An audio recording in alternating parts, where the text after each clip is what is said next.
Marie Pierce, bonjour. Bonjour. Bienvenue en Algérie. Merci, je suis contente d'être là. Comment ça se passe? Ça se passe très bien, il est très beau, l'accueil est extraordinaire, les gens sont très gentils et c'est super, je suis contente d'être là. C'est la première fois que vous venez ici en Algérie. Oui, c'est la première fois que je viens ici en Algérie. Je trouve que déjà l'accueil était très accueillant, très chaleureux. À l'aéroport, il y a le président de la Fédération du tennis algérien qui est venu nous accueillir. C'est très gentil, on a un super accueil aussi à l'hôtel, au club, tout le monde est très gentil. Justement au club, là, vous accompagnez la jeune Emmanuelle De Beer, dont vous êtes entraîneur depuis 2012. Pourquoi ce choix? Je suis partie habiter à l'île Maurice en 2008. J'ai visité la première fois en 2005, j'ai adoré. Et en 2010, j'ai commencé à aider Emmanuel et son frère Amaury, qui a 16 ans aujourd'hui. Donc ça fait près de 6 ans que je les aide. Elle a 18 ans, elle est 1093 classement mondial. Est-ce qu'on peut dire que le choix de Marie Pierce, c'est un pas pour revenir dans le monde du tennis? En fait, c'est plutôt amical parce que je connais très bien la famille, on est dans la même église, on est très proches. Et donc, pour moi, c'est plutôt un choix de cœur pour aider, pour soutenir leur rêve. Emmanuel et Amaury, c'est d'être des joueurs de tennis professionnels de haut niveau. Et donc, moi, je l'ai fait. Et donc, je suis là à côté de la famille. Donc, je me suis dit, pourquoi pas donner un coup de main. Elle vient de perdre contre la série numéro 1, la joueuse Harmonitan, 6-1, 6-1. Qu'est-ce qui n'a pas marché aujourd'hui pour votre joueuse? Le plus important, c'est d'avoir une bonne attitude, un bon état d'esprit sur le terrain. Et je trouve malheureusement c'est la chose qui manquait aujourd'hui pour Emmanuel. Et c'est le plus important. Comment vous trouvez le niveau de ce tournoi ITF circuit féminin? Le niveau ici sur ce tournoi est bon. C'est tout à fait correct pour un tournoi de 10 000 $. Donc c'est des tournois où les filles, les femmes peuvent débuter et commencer leur carrière professionnelle. Oui, là on revient à vous, votre riche carrière. Vous avez remporté 2 grands chelems en 1994 Open d'Australie et en 2000 Roland-Garros en France. Quelle a été votre force durant votre carrière? Ma force, je crois que c'était la puissance, ma frappe de balle. Je pense que j'étais une des joueuses qui frappait le plus fort et donc ça m'a beaucoup aidé, beaucoup apporté dans ma carrière. Oui, vous avez été numéro 3 mondial à l'époque. Bon, mis à part les blessures, vous avez remporté 2 Fed Cup. À ce moment-là, à l'époque, il y avait quand même des joueuses de renom comme Arantxa Sanchez, il y avait Steffi Graf, il y avait Monica Seles qui est arrivée. C'est un haut niveau. Comment vous vous êtes imposée? J'ai commencé le tennis professionnel à l'âge de 14 ans, donc en 89 jusqu'en 2006. Donc j'ai vécu plusieurs générations et c'était très intéressant de voir le jeu du tennis, surtout tennis féminin, évoluer. Quand j'ai commencé, il y avait des revers à une main, beaucoup de services volés et donc ça a changé avec un jeu plutôt puissant du fond du court.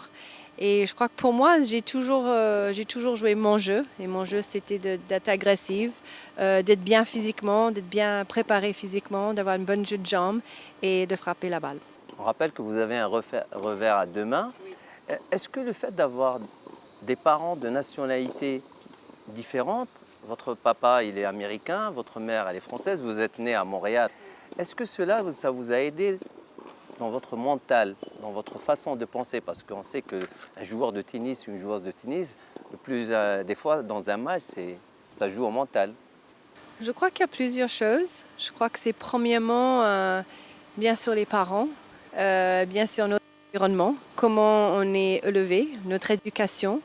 Et aussi, je crois que j'ai eu la chance de grandir aux États-Unis au début. C'est un pays qui est très ambitieux. Après, à 13 ans, on est parti habiter en France. Donc, j'ai eu la chance d'habiter dans les 2 pays pour le reste de ma carrière, si on peut le dire. Et je crois qu'aussi, j'étais quelqu'un de très compétitif. Mon père m'a fait travailler très dur aussi, physiquement, mentalement, émotionnellement.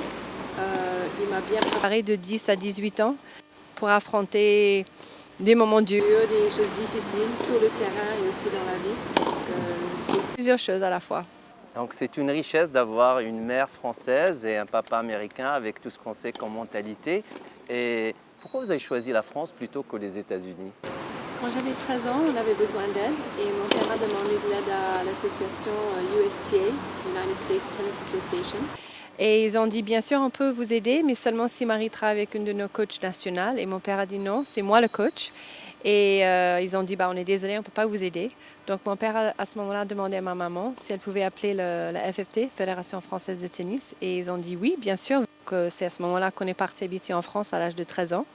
Et mon père a dit, comme la France était là pour toi quand tu avais besoin d'aide, tu vas rester fidèle et tu vas jouer pour la France. D'ailleurs, vous avez remporté 2 Fed Cup avec l'équipe de France, dont le capitaine était Yannick Noah à l'époque. Oui. Et Et là, Guy Forget. Ouais, Guy Forget. Et là, Yannick Noah, il reprend les commandes de l'équipe nationale de tennis messieurs. Oui. Comment vous voyez cette nomination? Que c'est bien, tant que c'est le choix des joueurs. Je sais, en tant que joueuse de Fed Cup, on a toujours eu des réunions en tant que joueuse entre nous pour savoir qui on voulait comme capitaine. Et donc je crois que c'est très bien en tant que capitaine. Moi j'ai eu Yannick et il est très très bien. Donc je sais qu'il va faire un bon travail. Connaissez-vous Inès Sibou? J'ai entendu parler d'elle, je ne l'ai pas vue jouer. Donc je sais que c'est le jeune espoir de l'Algérie. Oui. Elle est 45e mondiale, classement junior. Elle a participé à son premier Roland-Garros, Wimbledon, l'US Open. Elle n'a que 16 ans, elle est championne d'Afrique U18. Quel conseil vous lui donnerez pour passer ce cap du haut niveau, pour être une grande championne? Parce que son rêve, c'est de remporter Roland-Garros. C'est super, je la félicite déjà pour tout ce qu'elle a fait. Et je souhaite bon courage pour tout ce qu'il y a devant. Le chemin est très très long, c'est très difficile, mais rien n'est impossible. Il faut toujours rêver, il faut toujours avoir des buts et il faut travailler pour cela et pour savoir exactement où on est. Et voilà, de travailler dur tous les jours, être discipliné, faire les sacrifices qu'il faut.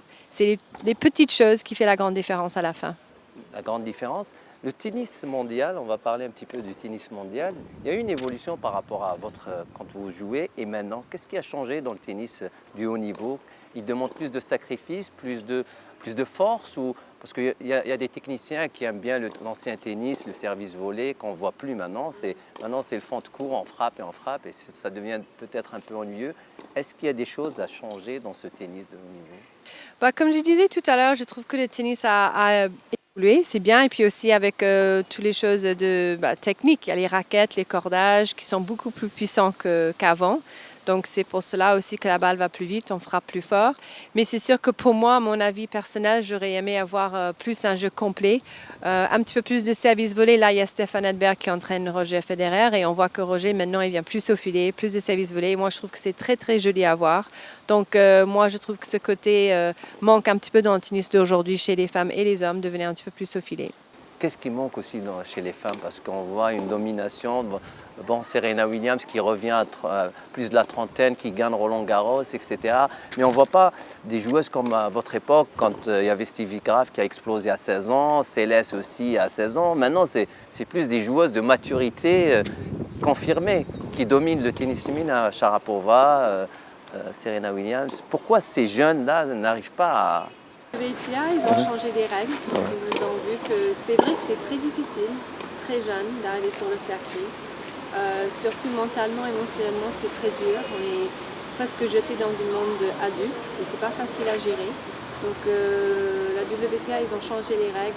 De 14 à 18 ans, ils sont limités le nombre de tournois qu'on a le droit de faire et le niveau aussi. Donc c'est pour ça que c'est très rare et ça va être de plus en plus rare d'avoir des jeunes entre 4 et 18 qui vont perfer dans les grands tournois, c'est plutôt après 18 ans. Donc, là, on passe de la WTA à l'Afrique. À votre avis, pourquoi l'Afrique n'arrive pas à avoir un joueur de haut niveau qui pourra gagner un grand chelem, Roland-Garros?